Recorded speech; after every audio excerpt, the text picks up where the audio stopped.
Muktadir, from ground zero in Bangladesh, the massive crowd that you saw that gathered at Osman Hadi's funeral, and a mere 7 arrested, many say token arrested in the lynching of a Hindu man. There are many concerns that minorities are no longer safe in Bangladesh. Thank you for having me. I don't think so. I don't think that the Bangladeshi minorities are in stake. They are also the part of a very mainstreaming politics and other things. And this is a false accusation have been propagated by international and regional, some of the regional media, and which I don't believe, because I have many Hindu friends who are really doing the top position of the media, civil service, and other places. So how do you see the persecution of them when the celebration of Durga Puja was most We just saw a cherished Hindu man festival being in Bangladesh lynched, a few months ago? tied to a tree and killed. Are you saying this is how minorities will be treated Yes, in Bangladesh? And a token no, arrest, not at all. Ambassador Sikri, Not and at this all. isn't an isolated incident. There have been multiple such instances. Are minorities free in Bangladesh, or are journalists also in Bangladesh now propagating what Muhammad Yunus tells them to? Absolutely. Actually, the question is that right from the minute Sheikh Hasina's plane left Dhaka on 5th of August 2024, the first target, there were two targets. One was the attack on the minorities, the Hindu, Buddhist, Christians, and Ahmadiyyas and Sufis, all the minorities, Muslim minorities and other minorities. And the second was the attack on everything to do with the Awami League, whether it was Sheikh Mujib statue or Awami League headquarters or Dhanmandi residence and so on. So we know that the attack on minorities has been persistent. It has been documented by the UN. Even Volker Turk has mentioned it, although he's not given the details. Pratham Alo, leading Bangladesh newspaper, mentioned, in fact, detailed mention of the attacks on the minorities, all carried in the Bangladesh media. And subsequently, we have the details provided by so much of the regional media in Kolkata and other places. But Muhammad Yunus has his eyes closed to it. No, so is that the reason then, and ma'am, stay with me for a moment, is that the reason, Muktadir, that Pratham Olo was targeted and the Daily Star were targeted? Why would newspapers be targeted? Why would Chayanot, for example, be targeted if this wasn't rising radicalism in Bangladesh, sir?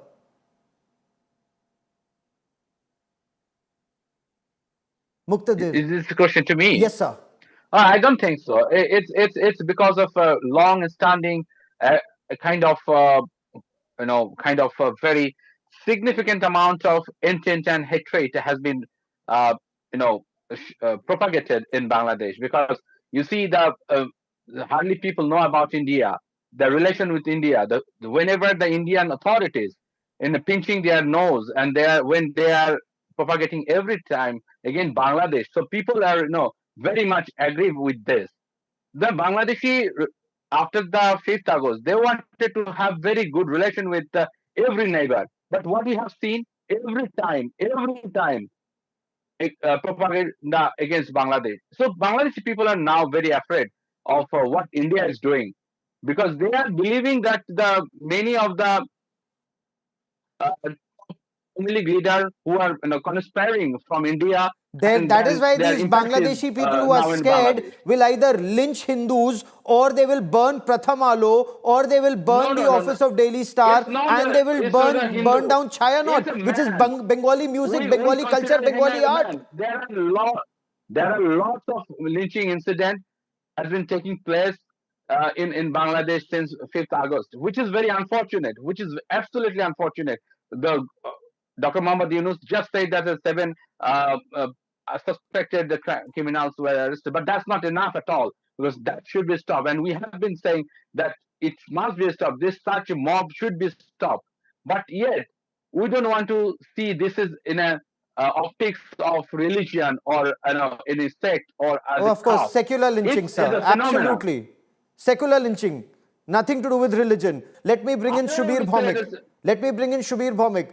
I can understand that Bangladeshi say it's hatred for India. Explain, Subir Bhaumik, what is your reading of burning down the offices of Pratham Alo and Daily Star and Chayanot, which is all about Bengali music, Bengali culture, Bengali art, operating since 1961?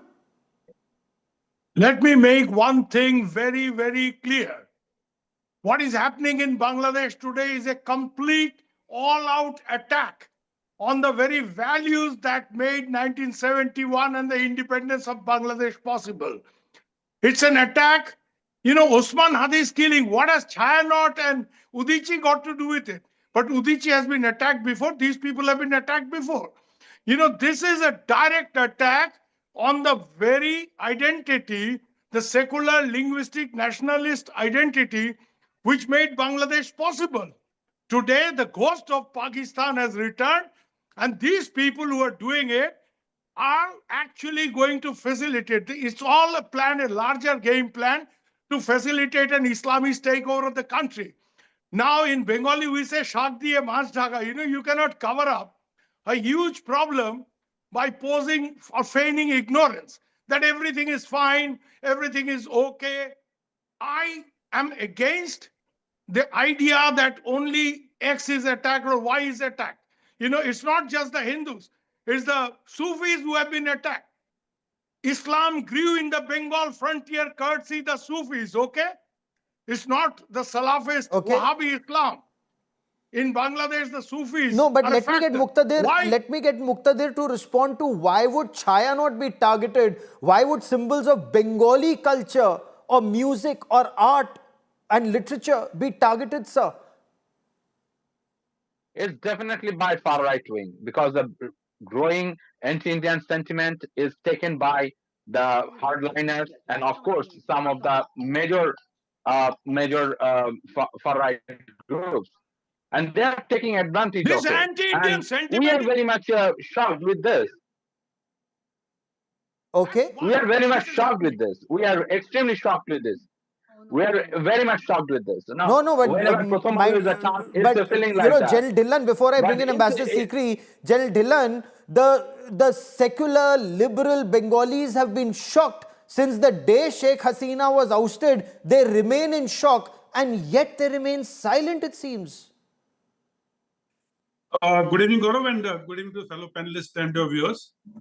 One thing which has to be understood is that 1971 liberation of Bangladesh happened because Bengali Musliman of Bangladesh were not happy with the Punjabi Pakistani Musliman dominated Pakistan army. The type of atrocities the Punjabi Pakistanis carried out on the Bengalis, and people are still alive who have seen 1971 and issues leading up to that. And today it's very easy for the guest on the show to say it's an anti-India sentiment. If it is an anti-India sentiment, why the local Bengali citizens of Bangladesh of a particular national religious domination are being attacked? Why the symbols of secularism being attacked? Why the Ahmadiyas are being attacked? Why the Sufis are being attacked? If it is an anti-India sentiment, why the local citizens of Bangladesh are being attacked? And let me be very clear about it. Anti-India sentiment will not last very long. Bangladesh is India locked. Let's not have any doubts about it. It is India locked, and it cannot survive without India's support and friendly relationship. And it came into existence. It came into existence because of India.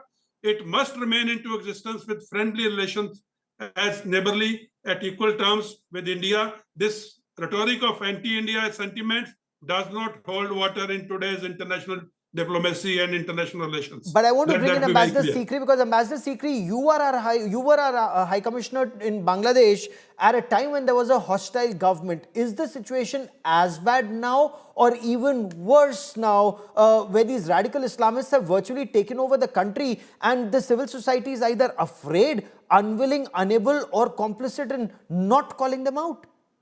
Absolutely. When I was there, you're right, there was Begum Khalida Zia's government in alliance with the Jamaat-e-Islami. Now, of course, it was a very difficult government. On security issues, we had a very difficult time. And Pakistan was trying at that time also to get into, every aspect of Bangladesh life. But what I see today, it began last August by bringing a lot of deja vu for me, because it was very similar to what Pakistan was trying to do then. But what I've seen today is gone far beyond that.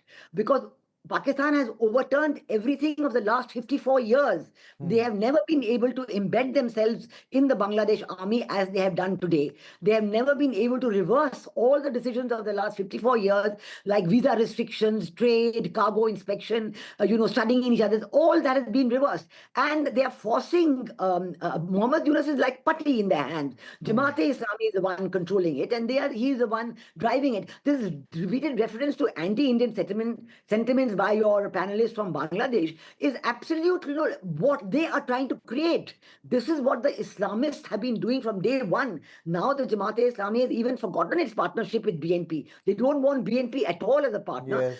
The other Islamists as a partner.